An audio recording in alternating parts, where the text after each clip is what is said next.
বড়ো সাহিত্য সভাৰ বাৰ্ষিক অধিৱেশন অহা 23, 24, 25 আৰু 26 ফেব্ৰুৱাৰী তাৰিখে 4 দিনীয়া কাৰ্যসূচীৰে কোকৰাঝাৰ জিলা বড়ো সাহিত্য সভাৰ আহ্বান মৰ্মে পাটগাঁৱত অনুষ্ঠিত হ'ব। আৰু এই অধিৱেশনতে আমাৰ বড়ো সাহিত্য সভাৰ বৰ্তমানৰ যিখন সমিতি, সেই সমিতিখন সলনি কৰি নতুন কাৰ্যনিৰ্বাহক কমিটি গঠন কৰা হ'ব। এই অধিৱেশনলৈ আমি মুখ্য অতিথি হিচাপে ভাৰতৰ এগৰাকী বিশিষ্ট লেখক, সাহিত্যিক আৰু সাংবাদিক অলোক মেহতা ডাঙৰীয়াক আমি আমন্ত্ৰণ জনাইছোঁ। তেখেত আহিব।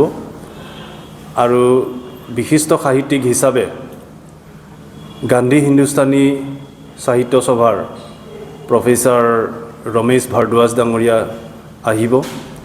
আমাৰ বড়ো সাহিত্যৰ দুগৰাকী বৰেণ্য সাহিত্যিক পদ্মশ্ৰী ডক্টৰ কামেশ্বৰ ব্ৰহ্ম আৰু ডক্টৰ মংগল সিং হাজোৱাৰী, তেখেতসকলক আমি বিশিষ্ট সাহিত্যিক হিচাপে এই অধিৱেশনত আমন্ত্ৰণ জনাইছোঁ।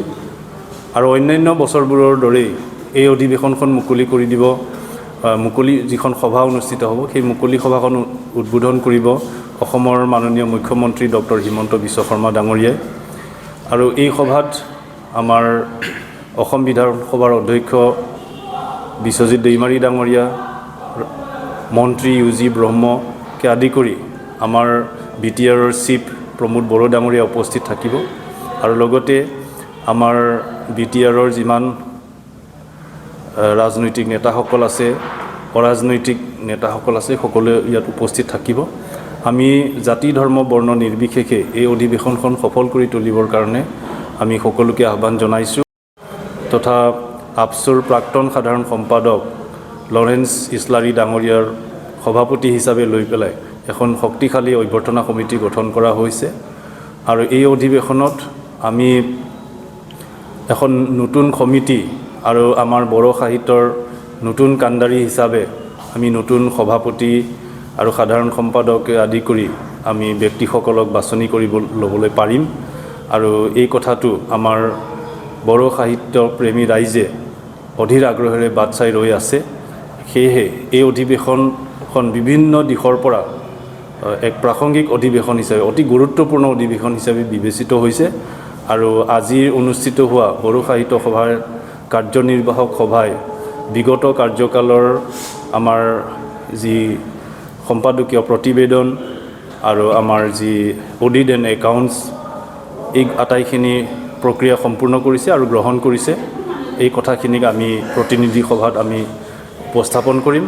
আৰু তাৰ পিছতে আমাৰ নতুন সমিতি গঠনৰ প্ৰক্ৰিয়াটো আৰম্ভ হ'ব। সেয়েহে সকলো ৰাইজৰ সহায় সহযোগিতা কামনা কৰিছোঁ।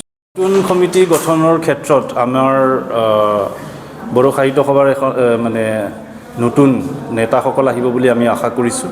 আমাৰ বৰেণ্য সাহিত্যিকসকল আছে, বুদ্ধিজীৱীসকল আছে, তেখেতসকলৰ লৈ এখন শক্তিশালী সমিতি গঠন হ'ব। আৰু বড়ো সাহিত্য সভাৰ অধিৱেশনৰ যি প্ৰতিনিধি সভা হয়, সেই প্ৰতিনিধি সভাইহে মূলত নিৰ্ধাৰণ কৰে কোনে সভাপতি হ'ব, উপসভাপতি হ'ব বা সাধাৰণ সম্পাদক হ'ব, এই ধৰণৰ কথাখিনি।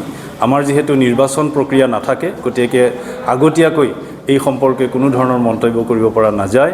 গতিকে আমাৰ জিলা সমিতিসমূহ থাকিব, অজীৱন সদস্যসকল থাকিব আৰু প্ৰতিনিধি থাকিব। প্ৰতিনিধি অকল বড়ো সাহিত্য সভাৰে নাথাকে, আমাৰ প্ৰতিনিধি সভাত নিখিল বড়ো ছাত্ৰ সন্থাৰ প্ৰতিনিধি থাকে, বড়ো ওমেন ৱেলফেয়াৰ ফেডাৰেশ্যনৰ আবুফৰ পৰা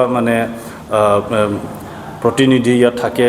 আমাৰ লিখক যিসকল থাকে তেখেতসকলৰ পৰা প্ৰতিনিধি থাকে। আমাৰ শিক্ষক সংস্থা আছে, সেই শিক্ষকসকলেও ইয়াত তেখেতসকলৰ প্ৰতিনিধি থাকে।